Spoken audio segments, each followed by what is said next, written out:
Pada kesempatan hari ini pertama kali saya menginjakkan kaki di Islamic Center Al-Madani. Ya, Masya Allah, tadi saya ketika datang ternyata sajian buah di piring sudah berkurang separuh. Jadi lumayan sudah ditunggu lama. Jadi alhamdulillah pada kesempatan hari ini kita bertemu di Islamic Center ini, dan tentunya semoga Allah selalu memberikan kebaikan kepada setiap para pengurus dan komponen-komponen yang ada di Islamic Center ini, karena sesungguhnya saya melihat ini tempat yang sangat nyaman, dan semoga sudah banyak orang yang mengambil faedah dan mengambil manfaat pada Islamic Center dan masjid ini, karena tidak ada yang mampu memakmurkan masjid dan Islamic Center kecuali orang yang diberikan sifat oleh Allah, walam yakhsha illallah, dia tidak takut kecuali kepada Allah. Semoga Allah selalu memberikan keberkahan dalam setiap pertemuan-pertemuan yang terjadi dan terjalin di antara kita, dan semoga Allah memberikan keberkahan. Semoga ini menjadi pertemuan di dunia dan menjadi alasan terindah kita nanti bertetangga di surga. Amin insyaallah. Kita dalam kesempatan hari ini akan mencoba untuk menyampaikan sebuah materi yang sudah dipilih oleh panitia, yaitu adalah tazkiyatun nafas, yaitu adalah metode penyucian jiwa. Ini sebenarnya merupakan materi yang sangat panjang, dan ini merupakan materi yang sangat tebal untuk kita kaji dan untuk kita pelajari. Kalaulah rujukan kita yaitu kitab Minhajul Qasidin, maka kitab itu memiliki halaman lebih dari 300 halaman. Dan kalau kita kaji, maka tidak cukup waktu 2 jam, bahkan 2 tahun dan 20 tahun belum tentu cukup selesai. Kalau kita mengacu kitabnya adalah kitab Tazkiyatun Nafas yang disusun oleh Imam Ibn Rajab, Imam Ibn Qayyim, itu juga lebih dari 200 halaman. Itu pun juga lebih dari 10 tahun lebih. Makanya kita tidak membahas seluruhnya, tetapi kita akan membahas salah satu bagian dari tema penyucian jiwa, supaya kita paham, supaya kita mengerti, dan tentunya kita berdoa semoga yang menyampaikan adalah orang yang pertama kali mengambil manfaat dari apa yang dia sampaikan, karena apa yang datang dari hati biasanya akan mengetuk hati. Maka inilah yang kemudian menjadikan kita, kalau sudah bicara tentang tazkiyatun nafas, saya akan buka dengan sebuah alasan. Apa sebabnya kita harus menyampaikan materi ini, dan kenapa pula para ulama mereka memiliki perhatian terhadap ilmu tazkiyatun nafas, sampai kita dapatkan kitab-kitab mereka lahirkan dari kitab yang berorientasi untuk menyucikan jiwa. Makanya saya akan menyampaikan sebab ikhtiyaril maudhu, sebab dipilihnya tema ini menjadi tema yang dibahas oleh para ulama terdahulu sampai kita hari ini. Kenapa metode penyucian jiwa itu penting untuk kita ketahui dan harus kita pahami sebagai seorang hamba yang mengabdi dan beribadah kepada Allah Subhanahu wa taala. Maka ada beberapa alasan, dan alasan itulah yang kita ingin pahami. Yang pertama, kenapa tazkiyatun nafas itu menjadi materi yang penting untuk dikaji setiap para thalibul ilmi, tidak terkecuali adalah kita. Karena yang pertama adalah sesungguhnya ibadah itu terbagi menjadi 2. Ada ibadah yang pertama yang disebut ibadah zahir, ibadah zahirah, ibadah yang dilakukan oleh anggota badan kita, itu disebut dengan ibadah zahirah. Kita sholat, kita puasa, kita zakat, kita haji, kita umrah, itu ibadah zahirah, ibadah yang dilakukan oleh anggota badan kita. Dan inilah yang sering kita katakan dan sering kita jelaskan kepada keluarga kita, ayo jaga sholat, jaga puasa, kalau punya uang bayar zakat, dan kalau punya lebih silakan haji dan umrah. Maka itu disebut dengan ibadah zahir. Tetapi sesungguhnya ibadah ini bukan hanya mencakup ibadah zahir. Ada ibadah yang kedua yang disebut dengan ibadah batin. Ibadah batin itu adalah ibadah yang dilakukan oleh hati kita, ibadah yang dilakukan oleh jiwa kita yang disebut dengan ibadah hati. Ketika kita menanam niat bahwasanya yang kita lakukan ini semata-mata untuk Allah, kita menata qanaah kita kalau Allah memberikan rezeki, Kalau kita menata sabar kita dan kemudian ridho kita kalau mendapatkan takdir, maka ini merupakan ibadah batin. Dan ibadah batin itu tempatnya pada hati dan jiwa kita. Makanya kemudian kenapa kita harus menyucikan jiwa kita? Karena penyucian jiwa itu berkaitan tentang ibadah batin kita. Karena kalaulah kita melakukan ibadah hati tetapi hati kita dan jiwa kita tidak bersih, maka kita tidak akan pernah mampu melakukan amalan ibadah hati. Padahal ibadah hati merupakan salah satu ibadah yang memiliki peranan besar untuk menjadikan amal kita cepat berat di dalam mizan kebaikan. Sesungguhnya mizan kebaikan kita menjadi berat disebabkan amalan hati, bukan amalan zahir saja. Ya, makanya saya khawatir kalau kita dalam proses kita ketika kita belajar hanya memperhatikan bagaimana ibadah zahir, tapi kita tidak pernah memperhatikan bagaimana ibadah hati kita dan ibadah batin kita, ana khawatir kita memiliki sifat bahwasanya secara zahir kita kayak emas yang begitu mempesona setiap orang yang melihatnya, tetapi secara hati kita rusak dan kita tidak lebih sebagaimana potongan besi yang tidak ada harganya. Karena kalau ibadah zahir kita bagus tetapi ibadah hati kita rusak, ibadah zahir kita itu akan rusak pula kalau ibadah hati kita rusak. Kalau tidak percaya, kalau Bapak sholat sampai satu hari 100 kali rakaat yang kita laksanakan, dari sholat sunnah mutlak, dari sholat sunnah rawatib, hatta sholat fardu yang kita lakukan, tetapi sholat 100 rakaat yang kita lakukan dalam satu hari tidak disertai dengan kebersihan hati kita bahwasanya sholat itu semata-mata untuk Allah, ada niatan yang kita miliki dari niatan selain Allah, maka 100 kali kita rakaat pada sholat kita tidak ada manfaatnya di sisi Allah. Kenapa? Karena niat yang kamu tanam pada hatimu tidak tertuju hanya kepada Allah, dan itulah yang disebut dengan ibadah batin. Makanya para ulama terdahulu sampai mereka mengatakan ketika ditanya mana yang lebih berat ketika ditimbang dalam mizan kebaikan, ketika masing-masing nanti kita dikumpulkan, dihisab oleh Allah, mana yang paling berat ketika ditimbang oleh Allah, apakah ibadah zahir ataukah ibadah batin? Dan para ulama menyampaikan sesungguhnya ibadah batin itu merupakan perkara yang paling berat ketika ditimbang dalam mizan kebaikan kita, jauh melebihi beratnya ibadah zahir yang dilakukan oleh anggota badan kita. Dan itulah yang menjadikan kita hari ini paham, ternyata ibadah itu bukan hanya mencakup satu wilayah dan satu area ibadah zahir, tapi ada area berikutnya yang disebut dengan ibadah batin. Makanya kita khawatir kalau kita hanya melulu memperhatikan ibadah zahir, dan itu tidak salah, tetapi karena kelalaian kita akhirnya ibadah hati kita menjadi tidak kita perhatikan. Kalau semacam itu rusak apa yang telah kita lakukan.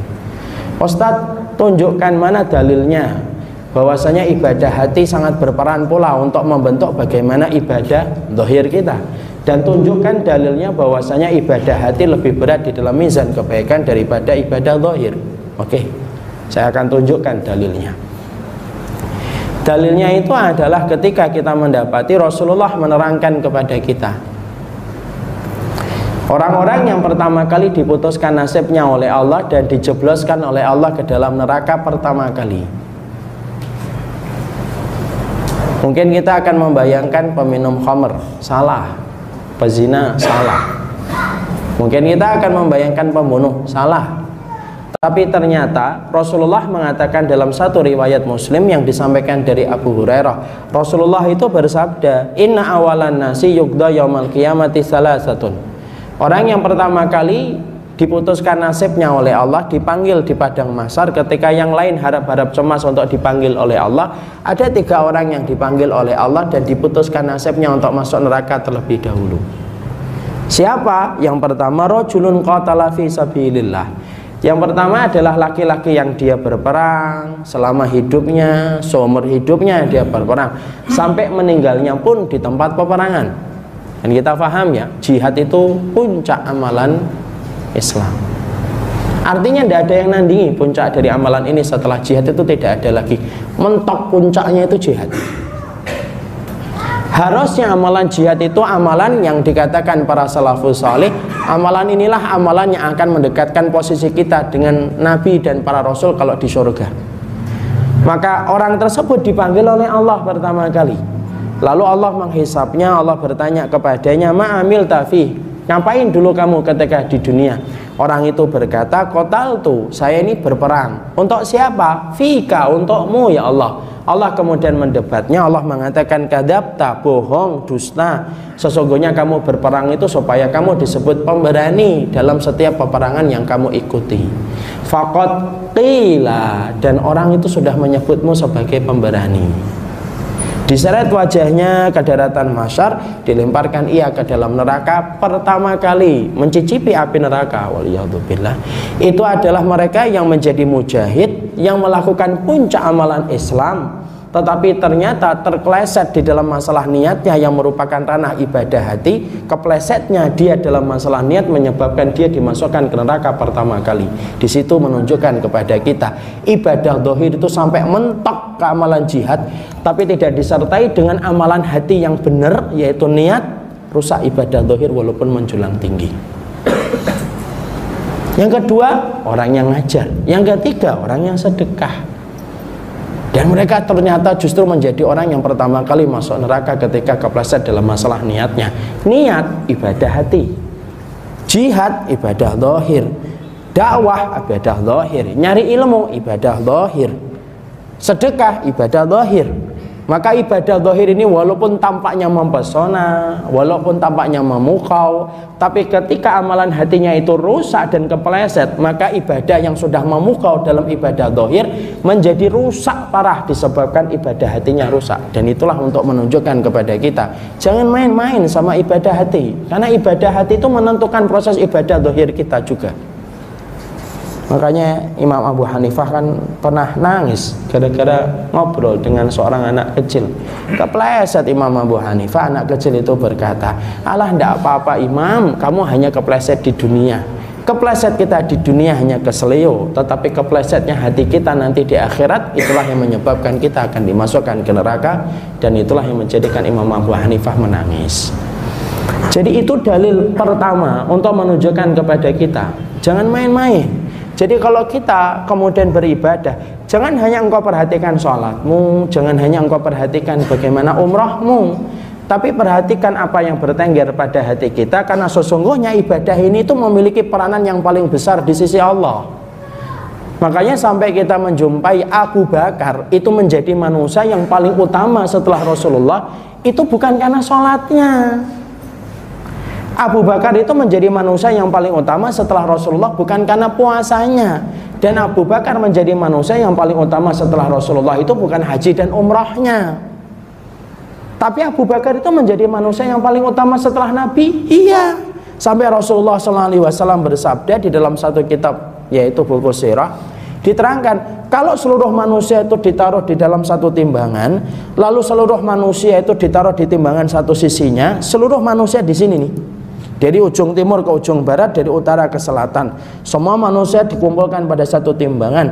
Abu Bakar seorang diri ditaruh di dalam satu sisi timbangan, maka timbangan iman dan amal solehnya Abu Bakar itu lebih berat daripada seluruh manusia yang dikumpulkan. Itu Abu Bakar, Pak. Jadi kalau kita nanti dikumpulkan dari ujung timur sampai ujung barat, dari ujung utara sampai ke selatan, kemudian Abu Bakar seorang diri ditimbang pada sisi timbangan yang satunya, imannya Abu Bakar lebih berat daripada kita semuanya. Apa yang menjadikan Abu Bakar menjadi manusia yang paling utama setelah Nabi Muhammad? Sholatnya? Enggak, Pak. Sholatnya Abu Bakar mah lebih banyak sholat kita. Rakaatnya kita itu dimulai dan dihitung oleh Allah dari semenjak kita balik kok. Kalau umur kita 63 sampai 70, maka jumlah rakaat kita jauh lebih banyak daripada jumlah rakaat yang pernah ditunaikan oleh Abu Bakar. Karena Abu Bakar itu baru masuk Islam umur 38 tahun, meninggalnya sama kayak Rasulullah 63 tahun. Yang menjadikan Abu Bakar itu menjadi manusia utama setelah Nabi bukan karena puasanya. Puasanya Abu Bakar, baca sirah, puasanya Abu Bakar hanya 11 kali, Pak, seumur hidupnya. Karena kemudian disyariatkan puasa pada tahun 2 Hijriah, maka Abu Bakar itu hanya 11 kali melaksanakan puasa. Bandingkan dengan kita, saya umurnya 39. Kalau menurut KTP, kalau menurut Samsung 27 biasanya. Kalau Oppo 31 biasanya. Saya ini kalau misalkan 39 lalu kemudian balik saya itu adalah 12 tahun, berarti saya telah diberikan kesempatan Ramadan 27 kali. Itu 2 kali lipat lebihnya daripada puasa yang pernah ditunaikan Abu Bakar. Tapi apakah kita bisa mengatakan keimanan kita lebih tinggi daripada keimanan Abu Bakar? Enggak, Pak. Sepakat kita ini, walaupun kita kemudian berkata amal kita banyak, amalmu tidak akan pernah mampu nandingi keutamaan amal Abu Bakar. Lalu apa yang menjadikan Abu Bakar menjadi manusia yang paling utama setelah Rasulullah? Perhatikan apa yang dikatakan oleh Imam Ibnu Rajab. Ma faddalallahu Abu Bakar bi salatihi wala siyamihi wala shadaqatihi walakin ma waqara fi qalbihi. Rasulullah, Allah itu menjadikan Abu Bakar menjadi manusia yang paling utama setelah Nabi Muhammad bukan karena sholatnya, bukan karena puasanya, bukan karena sedekahnya. Tapi Abu Bakar menjadi manusia yang paling utama setelah Rasulullah itu karena yang bertengger di hatinya. Ketika dia berkata dan berbuat tidak ada yang dia tuju kecuali Allah. Itu amalan hati, Pak. Jadi amalan hati itu luar biasa. Kadang-kadang kita melihat Rasulullah mengatakan dalam satu hadis yang sahih, nanti kamu akan melihat penduduk surga. Kamu menyangkanya dia penduduk surga, padahal penduduk neraka. Kok bisa? Karena amalan berarti ya rusak. Kan ada hadis itu kan, kamu akan melihat seseorang yang kamu sangka dia penduduk surga padahal dia penduduk neraka, dan kamu akan melihat orang yang kamu sangka dia penduduk neraka padahal dia penduduk surga. Kenapa? Itu dibedakan dengan amalan hati. Bukan berarti semuanya amalan hati terus kita tidak mau melakukan amalan zahir loh ya. Tidak sholat, enggak, yang penting hatinya. Enggak. Ini saya khawatir orang Pulau Gadung itu mengambil kesimpulan sepihak kadang-kadang. Sebagaimana saya diputuskan sepihak sama Instagram.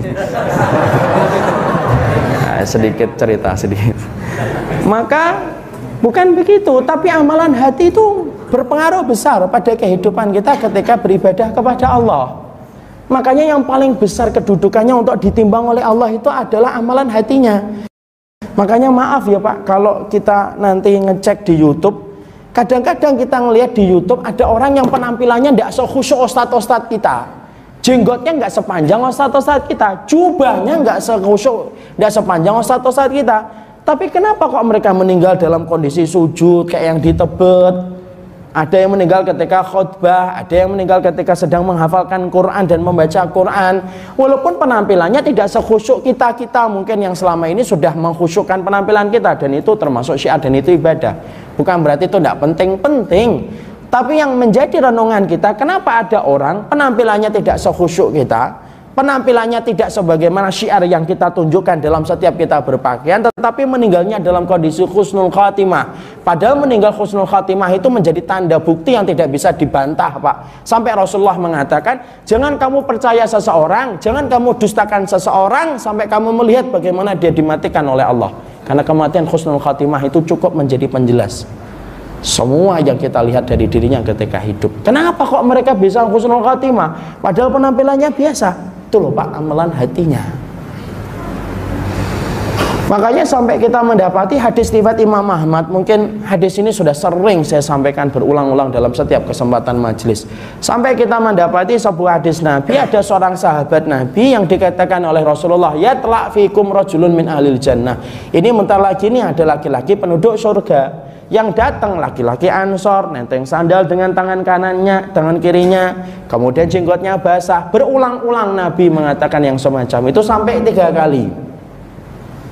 Sampai kemudian ada seorang sahabat yaitu Abdullah bin Amr bin As, putra dari Amr bin As, penasaran kenapa laki-laki Ansor ini ditunjuk oleh Nabi sebagai penduduk surga. Diulang-ulang oleh Nabi sampai 3 kali. Lalu kemudian diikuti, kemudian dia nginap di rumahnya. Ternyata kita dapatkan malamnya dia tidak tahajud, siangnya juga biasa. Loh, sampai kemudian sampai Abdullah bin Amr bin As ini bertanya, loh keistimewaan sahabat ini itu apa? Kok sampai Nabi mengabarkan dia penduduk surga padahal malamnya tidak tahajud. Kemudian malam yang kedua, malam yang ketiga sama 3 hari berturut-turut tidak melaksanakan tahajud. Padahal dikatakan Nabi 3 kali berturut-turut sebagai penduduk surga. Insya Allah Pak, penduduk surga tidak tahajud. Ini masih ada kesempatan yang jarang tahajud. Makanya kemudian akhirnya kita mendapati bagaimana ketika Abdullah bin Amr bin As berkata, loh, kamu itu dikabarkan oleh Nabi sebagai penduduk surga, tapi aku ketika menjumpai malammu, menjumpai siangmu, kamu itu kayak sahabat yang lainnya, tidak ada yang istimewa dari perbuatan yang kamu lakukan. Tapi kenapa Nabi itu telah menas dirimu sebagai penduduk surga? Orang itu berkata, karena hatiku tidak pernah hasad kepada orang yang beriman, tidak pernah benci sama orang yang beriman, tidak pernah ingin mendolimi orang yang beriman, dan setiap mereka mendolimi, aku maafkan kesalahan mereka. Maka Abdullah bin Amr berkata, itulah amal yang menjadikan dirimu ditinggikan oleh Allah, jauh daripada yang pernah dilihat oleh manusia, karena kebersihan hatinya ketika mencintai orang yang beriman. Itu amalan hati, Pak, mencintai orang yang beriman itu bukan amalan zahir. Makanya inilah yang menjadikan kita, anak khawatir kalau kita tidak paham bahwasanya pembagian ibadah itu ada dua, kita fokus untuk melihat ibadah zahir kita, tetapi kita tidak pernah memperhatikan ibadah hati kita. Maka kasarnya, jangan-jangan ibadah zahir kita kayak walinya Allah, tetapi ibadah hati kita kayak walinya setan. Kalau sholat jangan tanya, khusyuk, benar, sunnah, tapi hatinya itu benci sama setiap orang, tidak pernah ikhlas. Kalau sudah semacam itu, rusaklah nasib kita di akhirat ketika ibadah hati kita tidak tertata sebagaimana yang disampaikan oleh Rasulullah. Makanya kita bahas ini supaya kita paham kenapa pembicaraan tentang tazkiyatun nafas itu menjadi penting. Karena sesungguhnya pembicaraan tentang tazkiyatun nafas itu pembicaraan tentang ibadah yang bisa menjadi shortcut jalan pintasnya kita ke surga, yaitu ibadah hati kita ketika kita memiliki hati yang bersih sebagaimana yang diinginkan oleh Allah. Makanya kan hadisnya sangat terkenal, innallaha la yanzuru ila suwarikum wala yanzuru ila ajsadikum walaki yanzuru ila qulubikum. Allah itu tidak pernah melihat itu gambaranmu, penampilanmu, tapi yang Allah lihat itu hatimu, dan itulah tempatnya kita menjalankan ibadah hati. Jangan dikira Pak, orang kalau sudah solih berarti dia ibadah hatinya baik, belum tentu. Siapa yang ngomong kayak gitu? Ibnu Jauzi. Kenapa dia ngomong kayak gitu? Karena dia pernah mendapatkan bukti langsung. Apa buktinya? Yaitu adalah ketika Ibnu Jauzi pernah melihat seseorang tua selalu sholatnya di shaf pertama, Pak. Lalu kemudian tiba-tiba pada shaf yang pertama itu dia tidak pernah ketinggalan di shaf yang pertama. Maka kemudian ketika dia selalu sholat di shaf yang pertama, tiba-tiba dia diuji oleh Allah, putranya meninggal dunia. Apa yang dikatakan olehnya? Dia bersenandung, mengecam dan mencela takdir yang dia dapatkan. Kenapa ya Allah Engkau berikan kepadaku takdir dengan kematian anakku? Dia menggugat takdir, padahal menggugat takdir itu termasuk salah satu dosa besar.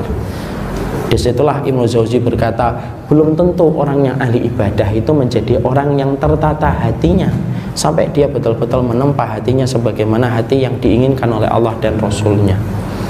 Makanya jangan sampai kita ini karena tidak paham, fokus ibadah zahir diperhatikan, dan itu memang kewajiban, bukan salah. Tapi ketika fokus dan konsentrasi kamu pada ibadah zahir menjadikan kamu tidak memperhatikan ibadah hatimu, rusak, Pak. Karena ibadah hati itu sangat berat ditimbang oleh Allah, dan itulah yang menjadikan kita mulai faham kenapa tazkiyatun nafas itu harus dibahas. Karena kitab ini, karena tema ini akan mengarahkan kita, mengkondisikan kita, memberikan atmosfer dalam suasana kita belajar. Hatimu ini loh yang dijaga, bukan hanya sholatmu, bukan hanya puasamu, tapi kondisi hati kita ketika beribadah kepada Allah. Ini alasan yang pertama kenapa tazkiyatun nafas itu penting. Yang kedua yang kita harus memahami, kenapa tazkiyatun nafas itu menjadi tema yang cukup penting. Yang kedua adalah karena sesungguhnya tidak ada organ tubuh yang paling cepat lelah dan paling cepat letih kecuali hati kita, Pak. Dan ini harus dibersihkan. Dan cara membersihkan itulah yang dibahas di dalam tema-tema tazkiyatun nafas. Karena organ tubuh yang paling cepat kotor itu mana? Hati. Maaf ya kalau Bapak dan Ibu saya tanya, mana organ tubuh yang paling cepat kotor? Kalau kita menjawab wajah, nah itu berarti kita korban iklan. Maksudnya wajah itu harus dibasahi dengan sabun-sabun tertentu supaya bersih. Salah. Organ tubuh yang paling cepat kotor dan organ tubuh yang paling cepat lelah itu hati. Karena apa? Karena sesungguhnya hati kita ini, penglihatan hati itu lebih tajam daripada penglihatan mata. Coba kalau kita kenalan, baru kenalan sama orang, assalamualaikum, nama antum siapa? Tak, langsung hati kita kerja. Wah, orang ini kayaknya begini, orang ini kayaknya begini, orang ini kayaknya begini. Itu hati. Lelah dia Pak ngerespon tiap waktu itu. Dan dia cepat kotor. Kenapa? Karena sesungguhnya setiap paparan dosa itu yang pertama kali terkena dampaknya itu hati, kata Nabi. Makanya kalau kita melakukan dosa, yang sangat berubah dalam kondisi tubuh kita itu, yang berubah bukan wajah. Orang kalau melakukan dosa itu tidak dikasih jerawat satu, enggak. Tapi orang kalau melakukan dosa itu dikasih satu titik. Titiknya di mana? Pada hatinya. Dan sesungguhnya hati selain dia berpotensi untuk menjadi paling cepat kotor, hati itu paling cepat lelah. Kenapa? Berubah-ubah terus. Makanya kenapa hati itu dalam bahasa Arab disebut dengan kolbun.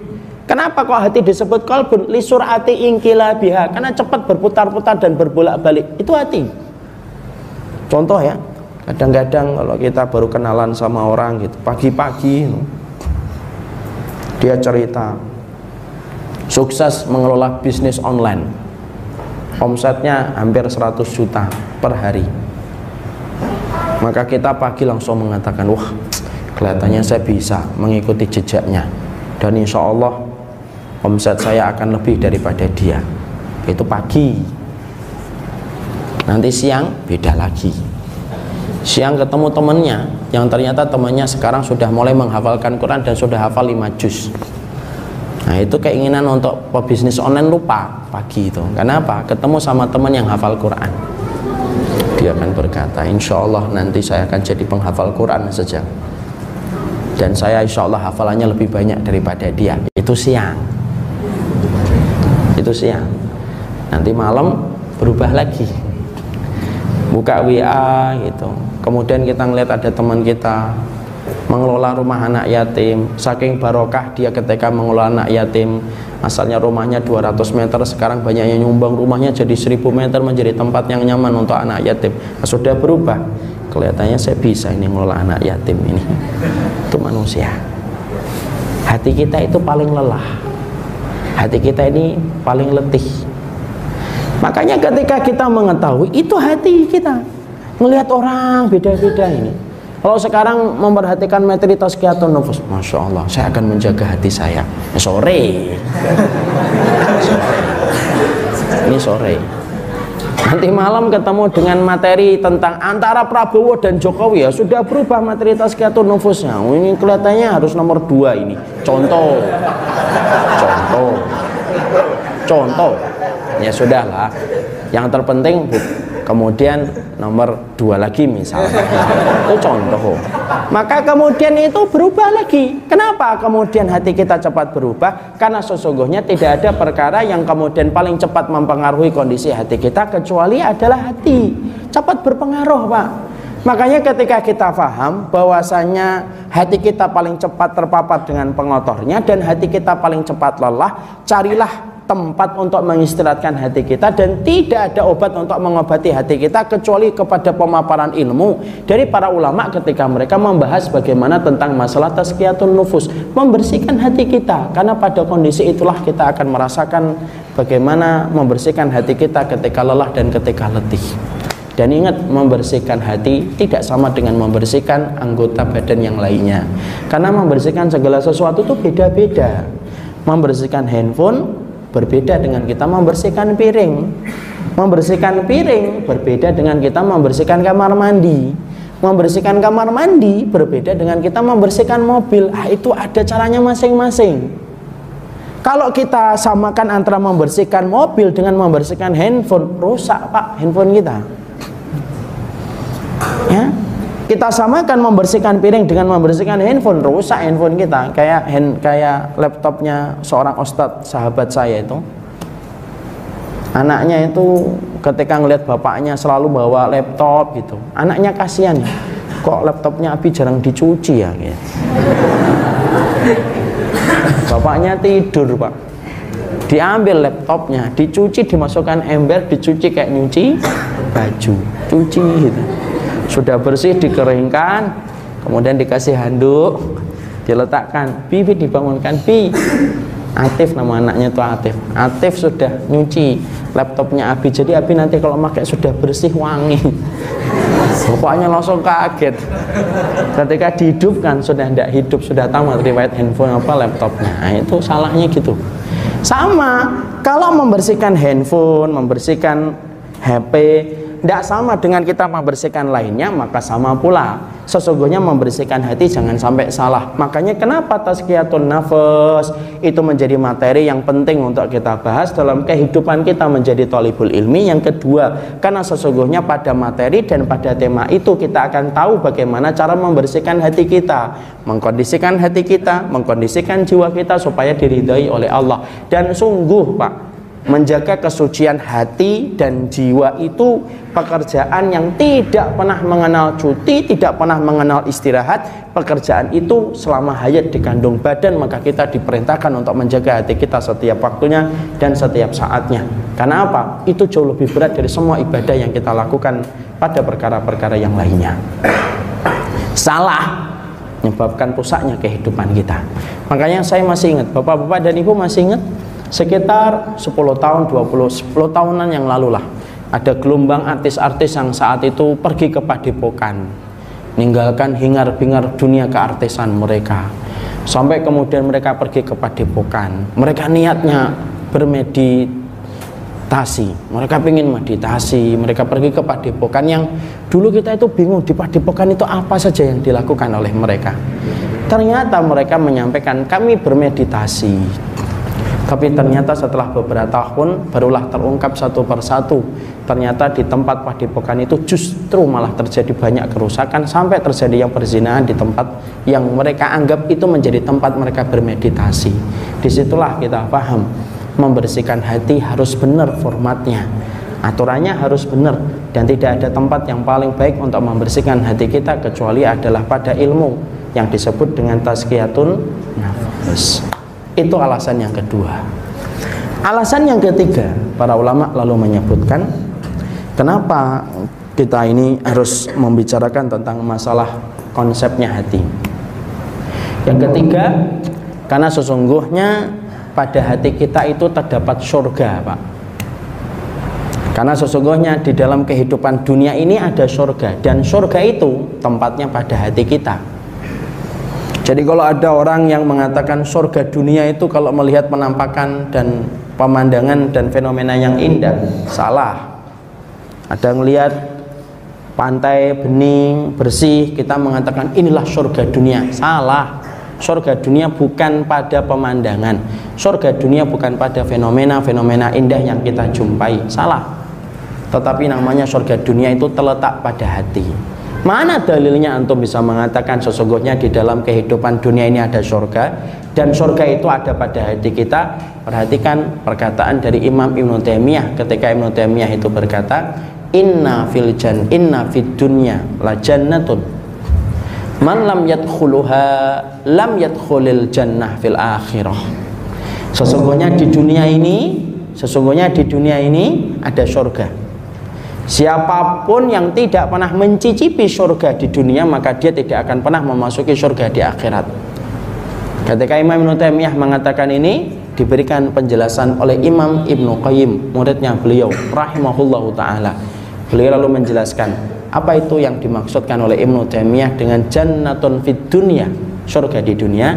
Maka beliau berkata, orang yang merasakan nikmatnya penghambaan mereka kepada Allah, merasakan khusyuknya hati mereka ketika beribadah kepada Allah, merasakan kebahagiaan yang mereka rasakan ketika mereka menjadi hambanya Allah, maka itulah yang disebut dengan surga di dunia, dan itu letaknya pada hati kita.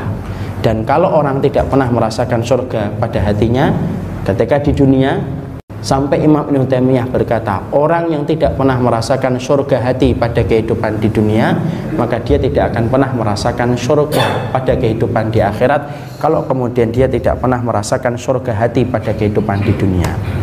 Makanya surga hati itu ada atau tidak? Ada. Surga hati itu ada, Pak.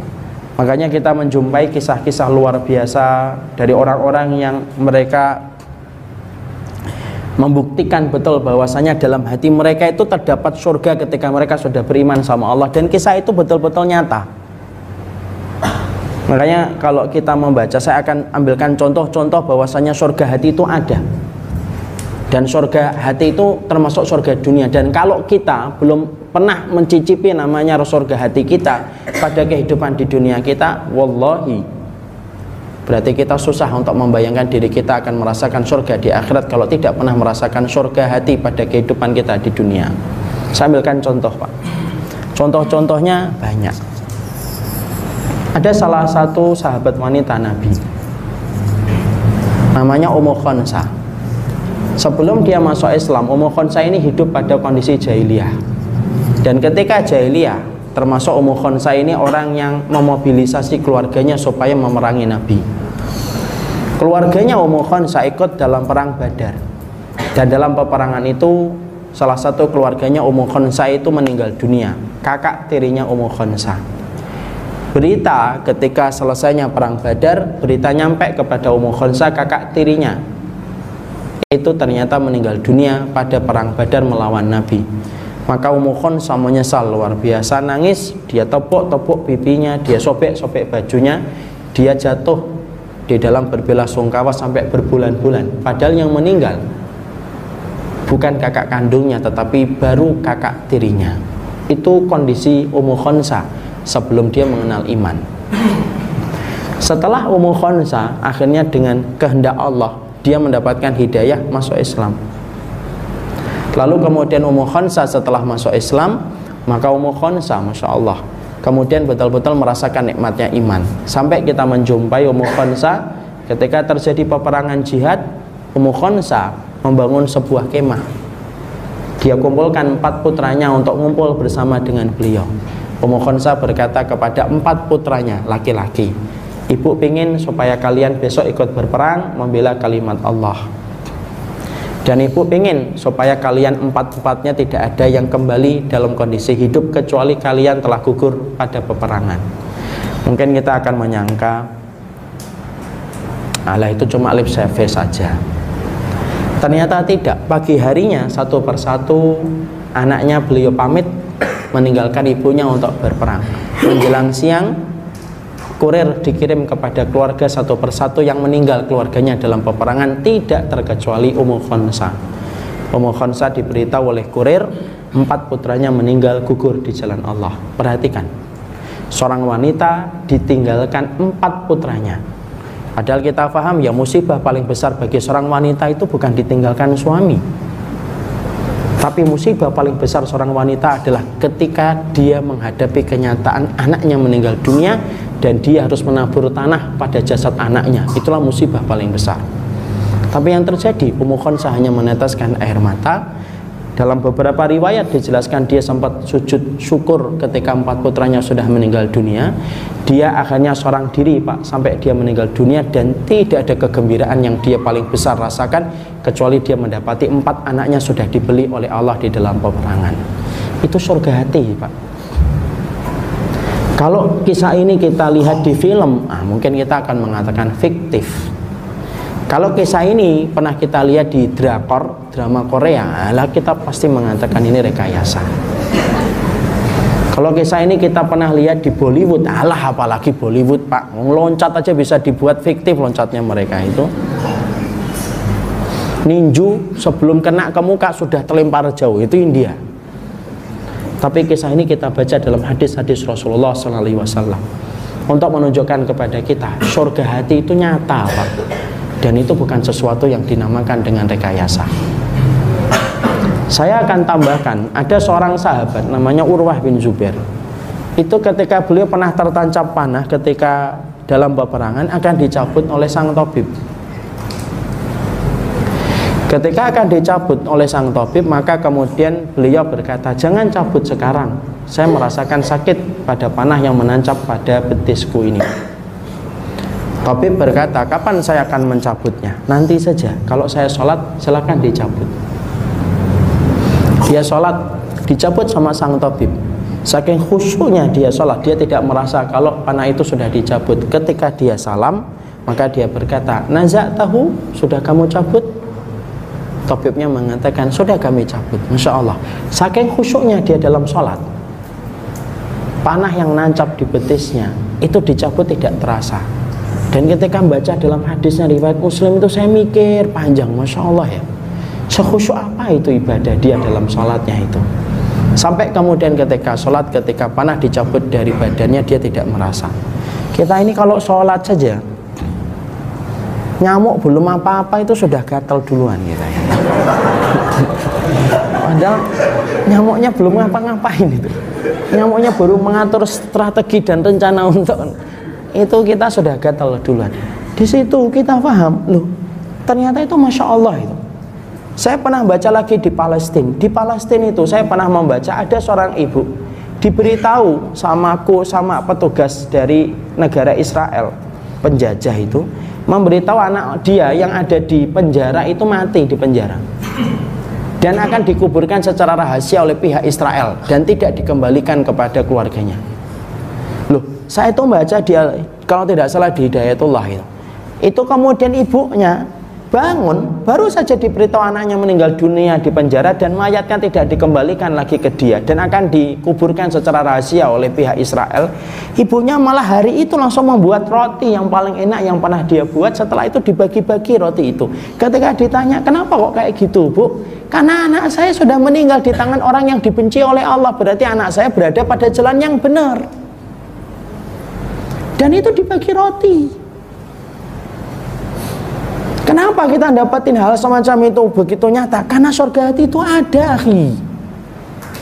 Makanya ketika saya di Suriah itu salah satu tempat yang membuat saya itu Masya Allah, orang Syam itu pantas kalau Nabi sampai mengatakan tuh bali ahli Syam, beruntung betul orang Syam itu. Bapak Pak ya, kalau saya boleh berbagi dulu 5 tahun yang lalu, 6 tahun yang lalu ketika jadi relawan kemanusiaan di sana, saya itu dapatin orang Syam itu rumahnya rusak, anaknya meninggal dunia. Bapak tahu nggak dikirnya apa orang Syam itu? Dikirnya orang Syam itu selalu akan mengatakan Allahu Karim, Allahu Karim, Allahu Karim. Allah Maha Baik, bener. Itu namanya Allahu Karim. Kalau yang ngomong Allahu Karim saya, ya wajar. Saya punya rumah kok, saya punya kesehatan, saya punya handphone. Kalau yang mengatakan Allahu Karim itu bapak dan ibu, ya wajar, bapak mendapatkan apa yang bapak mau kok. Nanti malam mau makan nasi goreng bisa, besok pagi nasi uduk bisa. Kita mengatakan Allahu Karim ya wajar, kita dapat kenikmatan kok. Tapi ketika yang mengatakan Allahu Karim adalah orang yang mereka itu anaknya sudah meninggal, ada yang di penjara. Kalau di penjara itu tidak ngerti hidup atau mati. Kalau hidup penjara mana, kalau mati dikubur di mana. Tapi sampai mereka bisa mengatakan Allahu Karim, itu kalau tidak memiliki surga pada hatinya tidak mungkin lisannya bisa mengucapkan Allahu Karim. Dan saya Pak, demi Allah pernah di sana 1 bulan itu, saya itu di sana itu betul-betul kemudian mendapati, tidak pernah saya dapati ada orang yang betul-betul konsep ketika menerima takdir itu betul-betul ridho. Dan tidak pernah saya jumpai orang-orang di sana itu menggugat takdir dan berkata, kenapa peperangan ini terjadi pada kami ya Allah? Tidak pernah itu. Apa yang kita bisa bandingkan dengan kisah-kisah yang tadi saya sampaikan sebelumnya? Surga hati itu ada. Makanya Ibnu Taimiyah itu tidak mungkin salah. Ibnu Taimiyah itu tidak salah, walaupun dia mungkin salah karena punya ulama biasa. Tapi kemudian Ibnu Taimiyah itu berkata, inna fid dunya la jannatun malam yadkhuluha lam yadkhulil jannah fil akhirah. Sesungguhnya pada kehidupan di dunia itu ada surga. Surga itu surga hati. Dan kalaupun ada manusia yang tidak pernah memasuki surga hati di dunia, maka dia sulit akan dibayangkan akan memasuki surga di akhirat. Kenapa? Surga di akhirat itu adalah bentuk dari kenikmatan surga pada kehidupan di dunia dengan kenikmatan hati ketika kita menghamba kepada Allah. Nikmat di dunia ketika menghamba kepada Allah tidak pernah dirasakan kok. Membayangkan dirinya akan mendapatkan surga di akhirat. Pada surga di akhirat itu semua komponennya dari semua kenikmatan ibadah yang kita lakukan di dunia. Rumahnya kita Pak, dari pintunya kita nanti rumah kita di surga, lantainya rumah kita di surga, atapnya rumah kita di surga. Itu semuanya didapatkan dari kenikmatan ibadah yang kita lakukan hanya menghamba kepada Allah. Dibangunkan itu kemudian ruangan dari sholat tahajud ikhlas yang kita lakukan dengan kenikmatan. Dibangunkan sebuah pintu dari puasa-puasa kita yang kita lakukan dengan kenikmatan dan rasa khusyuk. Dibangunkan semua bangunan kita di surga Karena semua kenikmatan ibadah kita di dunia. Makanya betul kata Ibnu Taimiyah, orang yang tidak pernah merasakan surga pada kehidupan hatinya di dunia, maka dia tidak akan mendapatkan surga dalam kehidupan di akhirat. Dan surga hati itu tempatnya di jiwa, Pak. Makanya kita khawatir kalau kita tidak pandai-pandai untuk menempa hati kita, jangan-jangan kita sebagaimana yang pernah disampaikan oleh Ibnu Jauzi. Aku melihat ada orang sholatnya tidak pernah luput dari shaf yang pertama, bertahun-tahun dia sholat di shaf yang pertama, tapi ketika diuji oleh Allah anaknya meninggal dunia, cepat sekali lisannya untuk berkata, untuk menggugat takdir Allah, padahal dia adalah orang yang tampak dalam penampilan dohirnya tidak pernah luput dari shaf yang pertama dalam setiap sholat. Dan itulah yang kita khawatirkan kalau kita tidak menjaga hati kita. Anak khawatir diri saya sendiri, jangan-jangan sholat saya itu kayak Rasul, sunnah Nabi, tapi hati saya nggak kayak sunnah Rasul. Jangan-jangan kemudian umrah saya kejar umrah yang sunnah, tapi ternyata cara saya memandang orang itu tidak sebagaimana sunnahnya Rasul. Jangan-jangan kita khawatir betul bahwasanya ketika sholat tahajud kita perhatikan tahajud kita yang sunnah, tapi ternyata jiwa kita tidak sebagaimana yang diinginkan oleh Allah dan Rasulnya. Itu yang menjadikan akan rusak kehidupan kita. Saya setelah menjelaskan itulah Pak 3 alasan besar kenapa tazkiyatun nufus menjadi tema yang penting dalam kehidupan kita selaku thalibul ilmi. Karena sesungguhnya amalan hati pertama sangat berat ditimbang di dalam mizan kebaikan. Yang kedua, ini hati ini paling cepat kotor, dan tidak ada tempat membersihkan hati yang kotor kecuali adalah pada majelis ilmu ketika membahas penyucian hati dan jiwa kita. Dan yang ketiga, karena pada hati dan jiwa kita ada surga hatinya. Dan surga hati itu terletak bukan di tangan, bukan di kaki, bukan di pemandangan yang indah, tapi surga hati itu terletak ketika kita mendapatkan hati kita merasakan sukacita dan kenikmatan menjadi hambanya Allah. Sekarang Pak, saya karena tadi sudah menyampaikan tazkiyatun nufus itu temanya sangat luas, saya akan fokus kepada poin yang ketiga. Kenapa ya Ustadz banyak di antara kita tidak pernah merasakan nikmatnya surga hati? Lah ini harus kita pahami. Kalau hati kita ternyata setelah tadi kita mendapatkan penjelasan bahwasanya surga hati itu nyata adanya dan itu terletak pada hati kita, pertanyaan kita, kenapa banyak di antara kaum muslimin tidak pernah merasakan surga hati pada hatinya dan tidak pernah merasakan surga hati pada jiwanya? Maka jawabannya simpel dan sederhana. Gagalnya manusia sampai dia tidak bisa merasakan surga hati pada hatinya dan pada jiwanya itu tidak lain disebabkan karena proses hatinya yang sakit, hati yang sakit yang menyebabkan gagalnya hadir surga hati pada jiwanya. Jadi kalau kita dapetin hati kita sakit, yo tidak bisa kita ngerasakan surga hati pada penghambaan kita kepada Allah. Kok bisa kayak gitu? Analoginya sederhana. Fisik Pak, kalau sehat, makan apa saja itu terasa nikmat. Kalau fisik kita sehat, makan duku Palembang, ini duku Palembang untuk Pulau Gadung ini. Kalau makan duku Palembang terasa nikmat. Kapan? Kalau fisik kita sehat. Makan jeruk nikmat. Kapan? Ketika kita sehat Pak.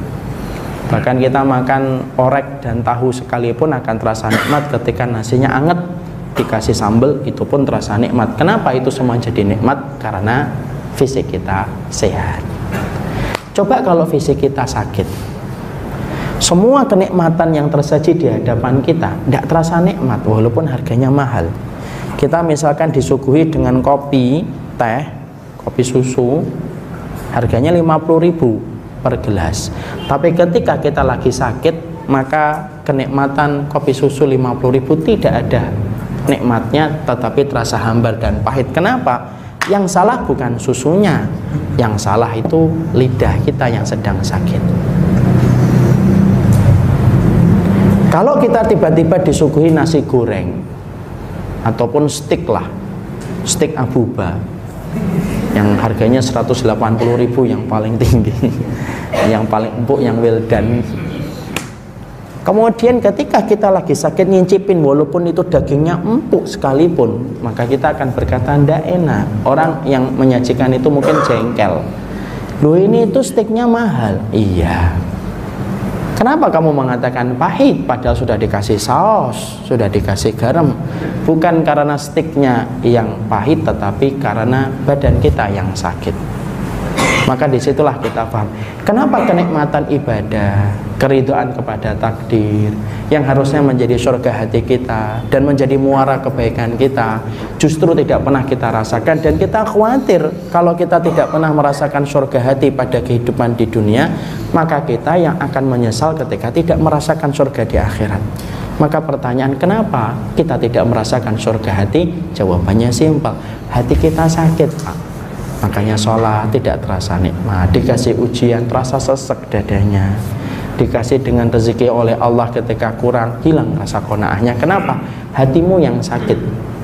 Karena sejatinya ibadah itu harusnya memberikan kenikmatan pada penghambaan kita kepada Allah. Tapi ketika hati kita sakit, kenikmatan penghambaan itu jadi hilang.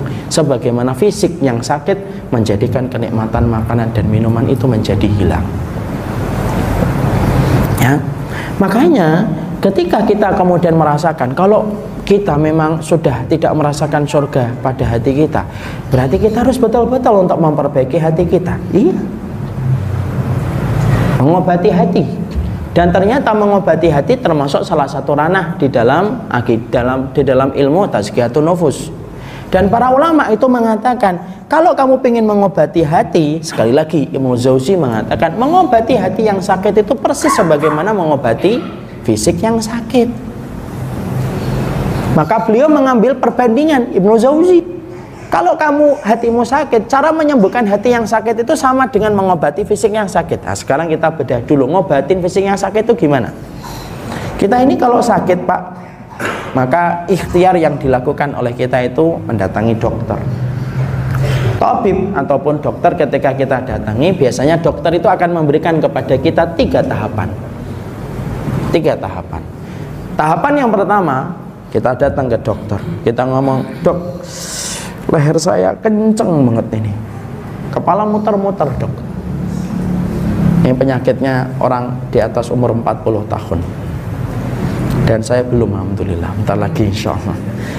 Kemudian dokter akan mengatakan, yang pertama dokter akan berkata, "Kenapa, Pak? Leher saya kenceng, mutar-mutar, dok." Dokter berkata, yang pertama, istirahat dulu ya, Pak, cuti dari kantor. Saya berikan surat keterangan dokter bahwasanya Bapak sakit, istirahat. Nggak usah mikir kerjaan dulu, ditenangkan pikiran dulu, Pak, karena penyakit itu pola pikiran yang terlalu berlebihan. Harus rileks, harus tenang hidup itu. Kemudian harus istirahat dulu. Misalkan pasiennya ngeyel, "Saya tidak bisa istirahat, dok. Saya ini orangnya workaholic. Terus saya tidak bisa istirahat, dok. Besok saya tetap kerja." Dokter akan berkata ringan, "Ya sudah, Pak, kalau besok mati kabarin aja ya." Kenapa semacam itu? Karena kemudian disuruh istirahat, tidak mau istirahat. Sudah istirahat. Makanya kemudian kenapa kok ada rumah sakit tempat istirahat? Karena kalau di rumah istirahatnya itu kadang-kadang tidak istirahat. Ngelihat korden miring, lurusin. Ngelihat piring kotor dikit, cuci. Itu ibu-ibu. Kalau bapak-bapak sih mah korden miring, tidak miring mah nggak akan diperbaiki. Tapi kemudian kenapa kita ada rumah sakit tempat kita istirahat? Kenapa? Orang sakit itu butuh istirahat. Karena kan kita sudah dapetin penyakit itu 2, pola pikir dan pola hidup. Kalau orang Jawa tambah 1, kakean pola. Nah, itu orangnya Jawa. Itu tambahan saja. Kalau kemudian dokter itu selalu mengatakan penyakit itu 2. Kalau nggak pola pikir ya pola hidup. Udah itu saja, pola makan. Nah, itu. Maka kemudian suruh istirahat. Itu dokter. Itu yang pertama. Setelah itu dokter akan mengatakan yang kedua. Yang dirasakan apa, Pak? Kencang lehernya. Iya. Ini Bapak harus mulai meninggalkan pantangan. Makanan-makanan santan ditinggalkan ya, Pak. Jeroan-jeroan ditinggalin. Kemudian makanan-makanan yang ternyata kolesterolnya tinggi dikurangin. Kalau bisa berhenti. Ngerokoknya berhenti. Rokok itu hukumnya apa, dok? Nah, karena dokternya sudah ngaji, dokternya ngomong, ya itu haram, itu karena sudah ngaji. Karena sudah ngaji. Maka ditinggalkan. Maka itu ninggalkan pantangan. Kalau dia tidak mau ninggalkan pantangan, walaupun istirahat 1 bulan, tidak akan sembuh. 1 bulan datang lagi, dok masih kenceng ini. Padahal sudah 1 bulan, sudah istirahat, sudah istirahatnya 3 minggu saya. Nah itu makanan santan sudah ditinggalkan. Waduh, nggak bisa kalau itu dok. Nggak bisa pak. Bapak selain istirahat harus meninggalkan pantangan. Itu yang kedua, dokter. Yang ketiga, dokter akan ngebom penyakitnya. Ngebom penyakit itu gimana? Disuruh istighfar, dikasih minuman, disuntik, dikasih obat, disuntik, dikasih infus, itu ngebom penyakitnya. Nah itulah insya Allah diharapkan dengan izin Allah akan menjadi sembuh. Itu kalau ngobatin fisik yang sakit pak. Ibnu Jauzi, masya Allah ya, ulama itu luar biasa cerdasnya. Beliau mengatakan mengobati hati kita ketika hati kita gagal merasakan surga hati yang harusnya dirasakan oleh setiap orang yang beriman. Kok saya, kok bapak dan ibu gagal merasakan kenikmatan itu? Bahkan ketika kita baru diuji dikit langsung sempit dada kita, sesek dada kita. Maka sesungguhnya ketika itu kita merasakan persoalan berat, bahwasanya hati kita sakit. Ternyata Ibnu Jauzi itu berkata mengobati hati yang sakit itu sama dengan mengobati fisik yang sakit. Apa yang dilakukan pertama kali? Yang pertama yang dilakukan kalau kita mendapati hati kita yang sakit, yang pertama sama kayak yang disampaikan dokter, istirahatkan hati. Mengistirahatkan hati itu ternyata berbeda dengan mengistirahatkan fisik pak. Kalau mengistirahatkan fisik di atas tempat tidur, kemudian pergi ke puncak, kemudian nyewa kotes di pinggir pantai kalau memang tidak takut dengan tsunami, itu istirahatnya fisik. Tapi istirahatnya hati, para ulama mengatakan istirahatnya hati tidak sama dengan istirahatnya fisik. Istirahat hati itu ada beberapa tempat pak. Makanya ketika hati kita hilang, carilah hati kita pada tempat-tempat yang disebut sebagai peristirahatan hati. Dan para ulama sudah mengatakan itu. Kenapa? Karena hati kita itu lelah pak. Hati kita lelah, ngikutin dunia itu. Yang pertama kali merespon dunia itu hati pak. Coba kalau tiba-tiba kita ketemu alumni gitu ya, sama-sama reuni di sebuah sekolah, kita baru dengar teman kita, kadang-kadang hasad kita timbul. Yang kerja itu hati pertama kali pak. Lelah hati kita ini sebenarnya. Ngikutin dunia itu, yang pertama kali ngikutin dunia itu apa? Hati. Makanya hati itu lemah betul. Dan yang ngikutin dunia itu kan terus berubah, dan itu lelah pak. Makanya orang kalau ngelihat dunia itu kan masya Allah ya, dunia kan berubah-ubah pak, terus itu. Handphone dulunya kecil, tebel, kecil, sekarang gede banget ya. Itu yang pertama kali kemudian merespon perubahan dunia itu hati. Makanya hati itu butuh istirahat. Makanya para ulama lalu mengatakan istirahatnya hati dalam beberapa tempat.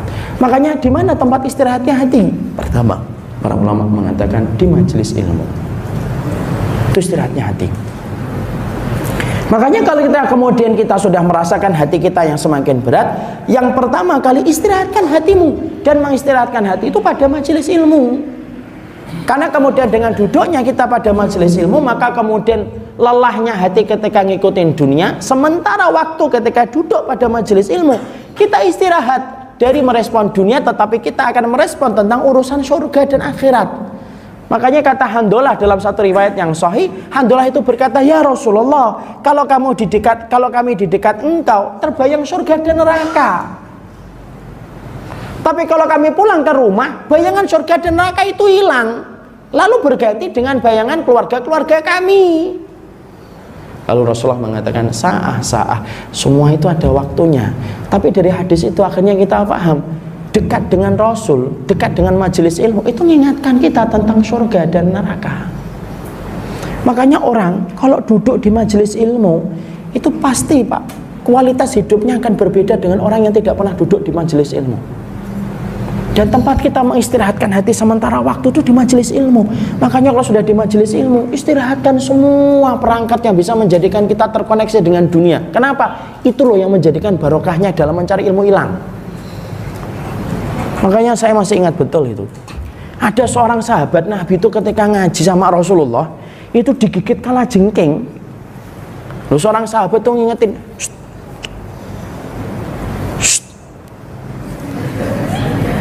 Malah yang ngingetin itu marah jengkel. Oh, diingetin ada kala jengking, malah saya suruh diem.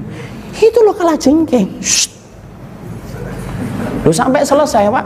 Lo sampai selesai kajian itu, setelah Rasulullah menutup kajian itu kakinya bengkak. Itu kala jengkingnya baru diambil, dibuang. Dia ngomong, sakit ya. Oh, yang sahabat yang ngingetin ngomong.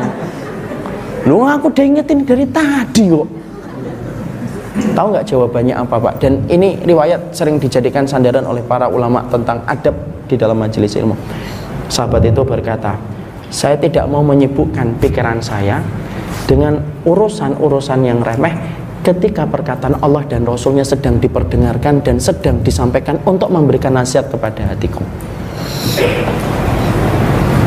Makanya Pak, makanya sampai saya itu kalau di majelis-majelis saya yang sudah lama-lama gitu, sudah kayak keluarga gitu, saya tidak perbolehkan ada makanan dan minuman.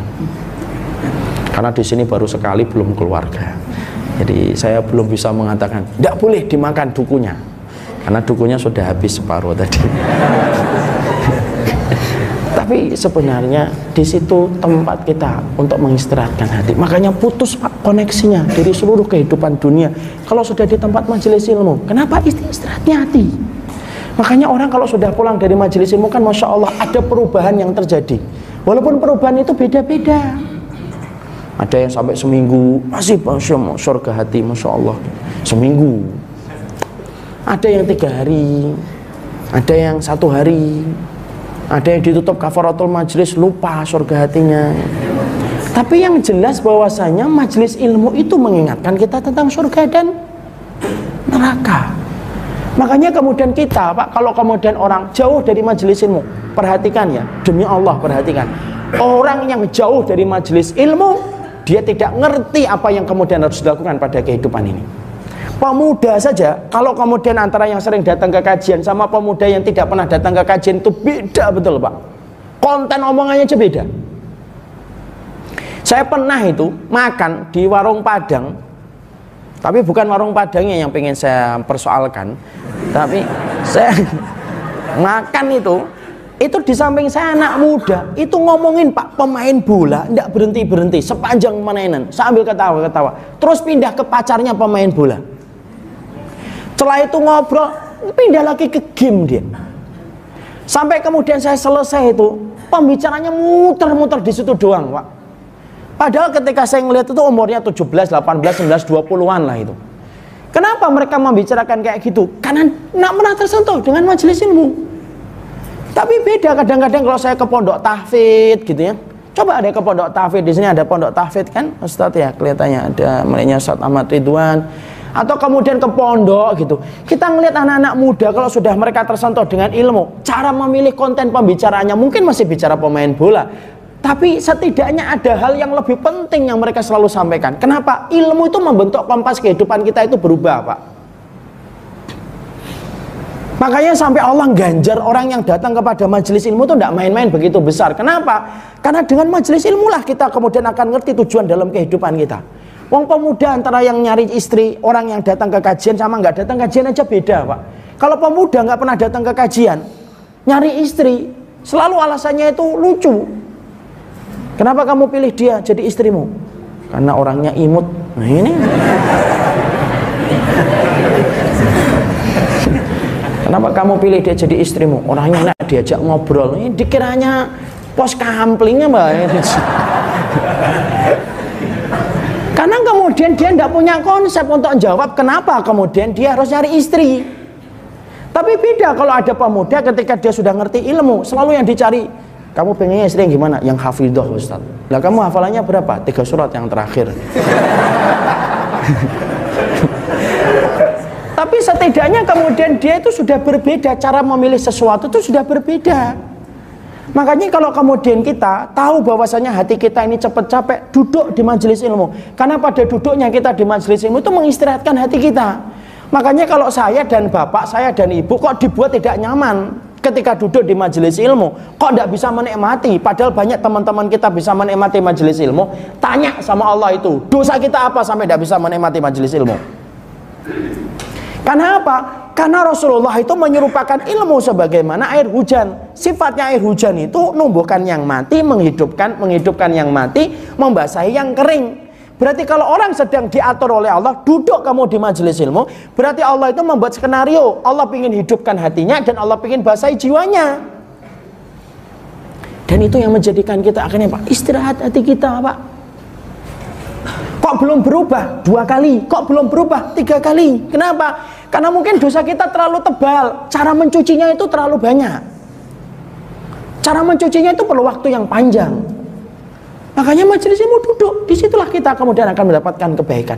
Walaupun maaf ya, kadang-kadang pernah ada seorang ulama ditanya dalam fatwanya, Syekh, kami mendengar ada majelisnya fulan membahas tema ini, padahal tema ini sudah kami ketahui. Apakah saya perlu datang walaupun tema itu sudah kami ketahui? Syekhnya memberikan fatwa, datangilah majelis pada tema yang sebenarnya kamu sudah tahu, karena di situ kamu akan mendapatkan keberkahan walaupun ilmunya sudah kamu ketahui. Itu barokahnya Pak. Makanya saya heran gitu sama orang yang hidupnya itu Senin sampai Jumat kantor, Sabtu dan Ahad mancing. Ini mancing nggak salah, tapi kalau mancing menghilangkan kewajiban yang besar itu saya bingung gitu loh. Senin sampai Jumat ngantor, Sabtu dan Ahad goes. Lah terus ilmunya ditaruh di mana? Terus kapan hati kita istirahat Pak? Terus merespon dunia. Habis ngelihat kantor, kemudian ngelihat ikan. Pikirannya gimana menjebak ikan itu supaya saya dapat. Gimana caranya goes? Bukan masalah goes itu boleh. Saya nggak mengharamkan. Tidak ada ulama yang mengharamkan goes. Tidak ada ulama yang mengharamkan mancing. Tapi kalau goesmu dan mancingmu sampai menafikan dan menepikan kewajiban kamu nyari ilmu, lah terus di hati mana kita akan istirahat? Loh, kalau fisik kita aja butuh ke puncak supaya kemudian kita tidak penat melihat mobil yang berjejer terus itu setiap hari, apalagi ke Bekasi. Waludzubillah min dzalik. Sampai kemudian kayak gitu, dan kita butuh sesekali refreshing sama istri kita, sama keluarga kita. Kita pergi ke puncak, kita pergi kemudian ke pinggir pantai supaya kita refreshing itu. Loh, hati kita ini perlu refreshing, Pak. Refreshingnya itu di taman surga. Makanya carilah majelis ilmu yang mendidik kita supaya menjadi lebih baik. Yang asalnya kasar jadi lembut, yang asalnya dulu bermusuhan jadi saling mencintai, bukan malah sebaliknya. Karena pada majelis itulah kita mengistirahatkan hati. Allah bedakan Pak antara orang yang berilmu dan orang yang tidak berilmu, itu Allah bedakan. Nanti kita setelah duduk di majelis ilmu, sholatnya kita itu dibedakan pahalanya dengan sholatnya orang yang tidak pernah datang ke majelis ilmu. Masa Ustaz? Iya. Mana dalilnya? Qul hal yastawil ladina ya'lamuna wal ladina la ya'lamun. Allah akan memberikan pertanyaan yang tidak membutuhkan jawaban. Emang sama antara orang yang tahu dengan orang yang tidak tahu? Tidak sama ibadahnya. Pahalanya juga nggak sama. Tapi harus duduk di majelis ilmu. Majelis ilmu yang menjadikan kita itu akhlaknya juga baik. Bukan menjadikan kita menghujat, bukan menjadikan kita mencela orang, bukan menjadikan kita menyesat-nyesatkan orang dengan gampang. Bukan itu yang kita cari. Majelis ilmu tempat mengistirahatkan hati supaya hati kita tambah bersih ketika melihat orang lain, supaya kita menjadi tambah tawaduk ketika mendapatkan ilmu, supaya menjadikan kita lebih rendah hati dari ketika kita mendapatkan ilmu. Di situ istirahatnya hati kita. Ya, tentunya jangan terlalu sering juga. Majelis ilmu ketika menjadi tempat istirahatnya hati jangan terlalu sering. Sehari 4 kali itu tidak disarankan. Sehari 2 kali. Kenapa Ustadz nggak boleh sering-sering? Saya lagi semangat ini. Saya baru hijrah. Bahkan saking ininya saya baru hijrah Ustadz. Kok hijrah? Hijrah itu Indonesia. Kalau bahasa Arabnya hijrah. Saya tuh pengen kajian itu sehari itu 5 kali. Alah, nggak usah. Justru nggak sunnah. Mana dalilnya itu nggak sunnah?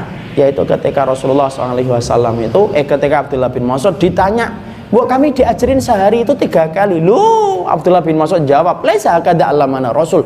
Rasulullah tidak pernah ngajarin kayak gitu. Sudah sehari sekali sini aja. Minim sehari 3 hari sekali cukup Pak. Kenapa kok terlalu sering tidak boleh Ustaz? Loh, namanya minum obat kalau terlalu banyak Pak, disolatin kita malah. Suruh minum obatnya 3 kali ya, minumnya 30 kali, insya Allah kita dikafani dan disolatin itu. Makanya jangan terlalu banyak. Kenapa majelis ilmu tidak terlalu sering kita datangi dan dimakruhkan oleh para ulama untuk terlalu sering? Para ulama mengatakan karena sesungguhnya jiwa kita punya rasa bosan. Makanya khutbah Jumat itu yang paling baik panjang atau pendek? Tuh langsung jawab pendek. Kenapa kok pendek? Karena kalau terlalu lama Pak, bosen orang. Lama-lama pada batuk-batuk. Ini itu. Makanya saya khawatir nih, kalau ini terlalu panjang ada yang batuk-batuk. Tapi moga-moga batuknya karena makan duku Palembang aja. Makanya kemudian jangan terlalu sering. Sama nanti Bapak dan Ibu kalau sedang berusaha untuk hijrah, dengarkan kajian itu, kalau sudah dengarkan kajian 2 jam, nanti naik ke mobil, sudah ndak usah Bi, setelah lagi YouTube Bi yang lain Bi gitu. Alah, sudah gunakan ngobrol dengan suaminya, ngobrol tentang anak, nanti pulang habis isya ndak usah ngobrol lagi tentang ilmu dulu, ngobrol tentang keluarga. Kenapa? Supaya memberikan efek rasa rindu yang tidak pernah pupus ketika kita tidak terlalu terforsir kepada majelis ilmu. Tapi bukan itu alasan, nanti sebulan sekali. Kalau sebulan sekali itu gimana hati kita hidup? Ya minimal satu hari maksimal 2 kali, 3 hari sekali itu sudah ini. Kalau satu bulan sekali, Masya Allah Pak, terlalu banyak racun yang disedot dan akhirnya ketika di majelis ilmu, karena sudah terlalu banyak racunnya susah ngobatinya. Hanya tidur di majelis ilmu, bangun-bangun kafaratul majelis kan, itu akhirnya berbahaya. Itu yang kedua. Itu yang pertama. Yang kedua, para ulama mengatakan tempat istirahatnya hati yang kedua itu yaitu adalah di tempat orang solih. Makanya kita butuh sama orang solih, kita punya, kita miliki, supaya kita mendekat kepada circle orang-orang solih. Kenapa orang solih itu dibutuhkan? Iya Pak, tidak ada orang yang beriman sendirian di atas muka bumi ini kecuali dia butuh teman. Nabi Musa saja memerlukan Harun, Nabi Ibrahim memerlukan Ismail, Nabi Isa memerlukan kaum Hawariyun, Rasulullah memerlukan Abu Bakar. Kita pun perlu orang solih Pak, yang mengingatkan kita dengan cara yang baik, mengingatkan kita dengan akhlak yang baik. Maaf ya, ini boleh ditiru boleh tidak. Saya itu kalau pertemanan itu saya memiliki beberapa ring. Ada ring pertama, ada ring 2, ada ring 3, ring 4, ring 5. Itu saya bagi sesuai dengan interaksi saya kepada jamaah dan teman-teman saya sendiri. Teman saya pun saya bagi menjadi 5 ring. Ada teman yang saya tempatkan di ring 5, tapi ada teman yang saya tempatkan di ring pertama ketika saya melihat akhlaknya baik.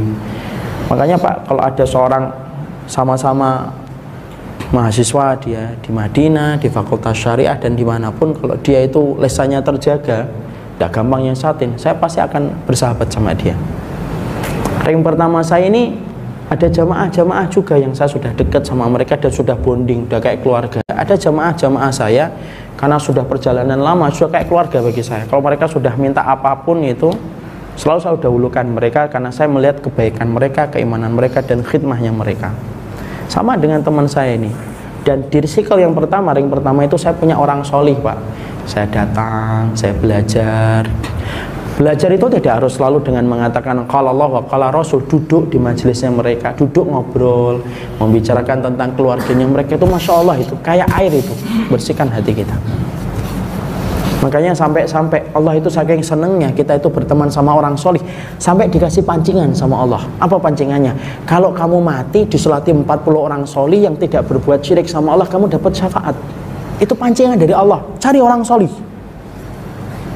Kalau kita tidak pernah punya teman orang solih, maaf lo ya, kasarannya, Allah itu mencondongkan kita dengan sebagaimana kecondongan jiwa kita. Kalau jiwa kita ke dunia, mungkin teman-teman kita ya dunia, tapi kalau kecondongan jiwa kita ke akhirat, pasti Allah pertemukan dengan kita orang solih Pak. Dan kalau sampai nanti kita meninggal dunia, kok disolati 40 orang solih yang tidak pernah berbuat syirik sama Allah, Bapak akan mendapatkan syafaat dari mereka itu. Syafaatnya mereka, coba dicek itu handphonenya, jangan-jangan 40 orang solih itu tidak ada. Ya kan? Nah ini artis semuanya, artisnya nggak kenal kita gitu. 40 orang solih tidak ada gitu. Padahal kalau kemudian kita sebenarnya, maaf ya, kalau kita kenalan sama orang, kita ini kalau kenalan sama orang itu sebenarnya sedang memilih dia untuk mensolati kita nanti kalau kita meninggal dunia. Tapi tidak usah ngomong loh pas kenalan loh ya, sebenarnya itu saya kenalan dengan kamu supaya kamu, enggak usah gitu. Tapi 40 Pak, 40 itu yang saya katakan betul-betul solih loh. Dia faham, yang ketika dia sholat jenazah itu dia ngerti bacaannya, dia faham cara membacanya. Bukan hanya muslim tok, yang betul-betul mukmin. Dia ketika sholat Allahu Akbar, dia ngerti rakaat ruku apa, takbir yang pertama baca apa, takbir yang kedua baca apa, kehidupannya menjauhi dosa besar. Nah, disitulah yang disebut dengan orang yang soleh. Dan itulah yang kedua, mengistirahatkan hati kita kepada orang soleh. Dan maaf, kalau kita sudah berteman sama orang soleh itu harus menjemput bola, tidak bisa nunggu. Ya, kita harus menjemput bola. Makanya saya tuh punya waktu bulanan, kadang-kadang datang ke pondok saya di Boyolali, datang Pak 2 hari 3 hari, ngeliatin ustadz-ustadz yang dulu mendidik saya menjadi anak tangga pertama saya ketika belajar ilmu syar'i.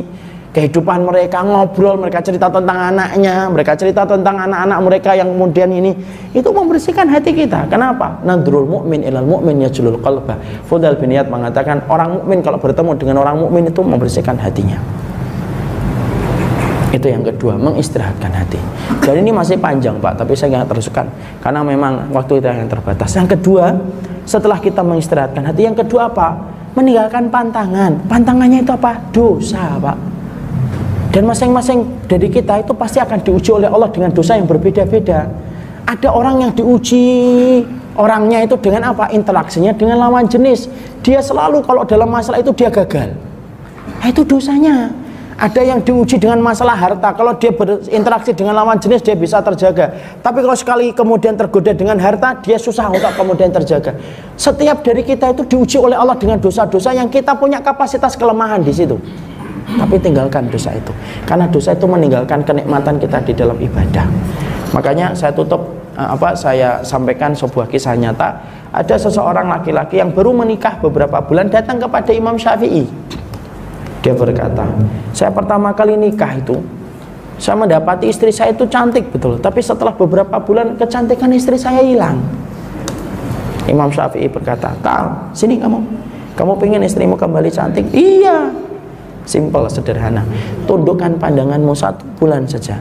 Jangan memandang lawan jenismu kecuali terpaksa. 1 bulan saja, jaga pandanganmu. Setelah itu nanti kita ketemu kembali setelah 1 bulan. Pisah itu. 1 bulan ketemu lagi sama Imam Syafi'i. Imam Syafi'i berkata, "Gimana? Masya Nuka, gimana urusanmu dengan istrimu?"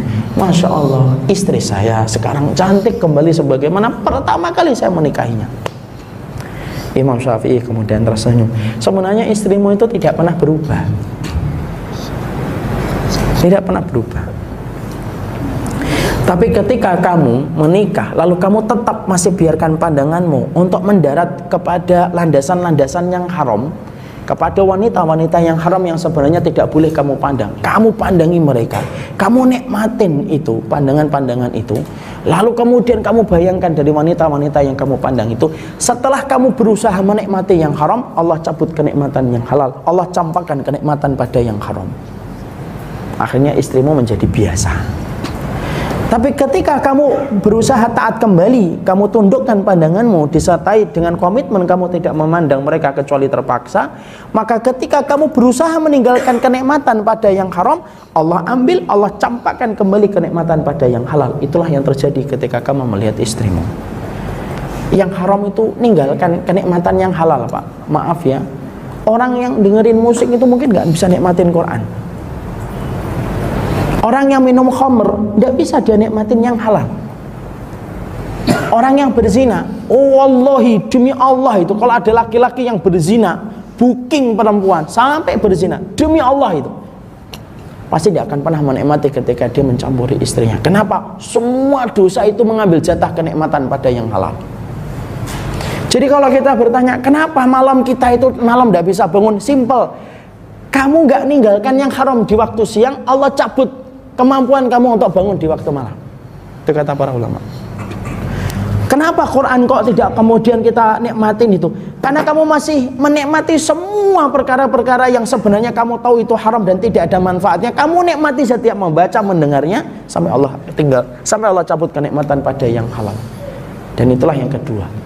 Kenikmatan haram kalau sudah dinikmati itu menjadikan kenikmatan halal itu tidak akan pernah kita jumpai dalam perkara surga hati. Itu yang kedua.